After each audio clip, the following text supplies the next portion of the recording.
மக்கள் செலவிடும் போக்கு குறித்து வெளியான ஆய்வு குறித்த செய்தி தொகுப்பை இப்போது பார்க்கலாம். நாட்டின் நிதி நிர்வாகத்திற்கு ஆண்டுக்கு ஒருமுறை பட்ஜெட் போடுவது போல வீட்டில் மாத சீட்டு உள்ளிட்ட பல வழிகளில் பட்ஜெட் போட்டு கொண்டாடும் பண்டிகையாக தீபாவளி தற்போது மாறியுள்ளது. இதற்கு பலரும் செலவிடும் தொகை, வாங்க முன்னுரிமை தரும் பொருட்கள் குறித்து தமிழகத்தை சேர்ந்த மேலாண்மை கல்வி நிறுவனம் செய்த ஆய்வு தகவல்கள் வெளியாகியுள்ளன. விவரங்களை இப்போது பார்க்கலாம். ஆண்டுக்கு ஆண்டு பொருட்களின் விலைவாசி உயர்ந்து கொண்டே இருந்தாலும் தீபாவளி போன்ற முக்கிய பண்டிகைகளை கொண்டாடுவதில் மக்களின் உற்சாகம் குறைவதில்லை. குடும்பம், உறவினர்கள், நண்பர்களுடன் தீபாவளியை மகிழ்ச்சியாக கொண்டாடுவதில் பண்டிகைக்கான பட்ஜெட்டையும் அவர்கள் அதிகரித்தே வருவதாக சென்னையை சேர்ந்த தனியார் கல்வி நிறுவனம் நடத்திய ஆய்வில் தெரிய வந்திருக்கிறது. அதன்படி தமிழகம் முழுவதும் 2200 பேர் இந்த ஆய்வில் பங்கேற்றனர். இந்த தீபாவளிக்கு 5000 ரூபாய் தனது பட்ஜெட் என்று அவர்களில் 35.5% பேர் தெரிவித்தனர்.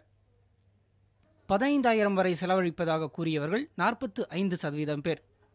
30,000 வரை செலவிட்டு இந்த தீபாவளியை ஜமாய்த்து விடுவேன் என்றவர்கள் 15% பேர். இப்படி தீபாவளி பட்ஜெட் உயர விலைவாசி உயர்வே காரணம் என 71% பேர் தெரிவித்துள்ளனர். ஆடை அணிகலன்கள், வீட்டு உபயோகப் பொருட்கள், பட்டாசு மற்றும் வான வேடிக்கைகள், இனிப்புகள் ஆகியவை தீபாவளி பட்ஜெட்டில் முக்கிய இடம் பிடிக்கும் செலவுகளாக இருக்கின்றன. அவற்றில் புத்தாடை வாங்குவதே மிகவும் முக்கியமானது என்று 69% பேர் ஆய்வில் தெரிவித்துள்ளனர்.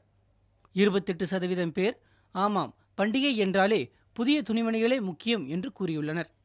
தீபாவளிக்கு பட்டாசுதான் மிகவும் முக்கியம் என்று 32% பேரும், 51% பேர் பட்டாசு வாங்குவது முக்கியமானதுதான் என்றும் தெரிவித்தனர்.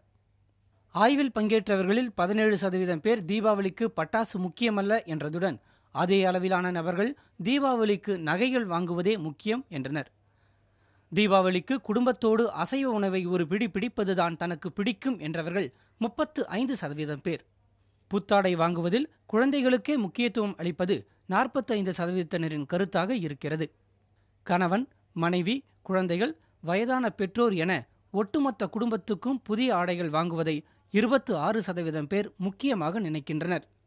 இனிப்புகளை கடையில் வாங்குவதாக 43% பேரும், 57%-னர் வீட்டில் ரிஸ்க் எடுப்பதே பிடிக்கும் என்று தெரிவித்தனர். தவணை திட்டத்தில் மற்றதெல்லாம் வாங்க ஆதரவு உள்ள நிலையில் ஆடை விஷயத்தில் 17%-னரே ஆர்வம் காட்டுகின்றனர். 83%-னர் கை காசில் ஆடை வாங்கி அணிவதையே விரும்புவதாக ஆய்வு கூறுகிறது. தீபாவளி கொண்டாட்டம் சொந்த காசிலா கடன் வாங்கியா என்ற கேள்வியும் மக்கள் முன் வைக்கப்பட்டது.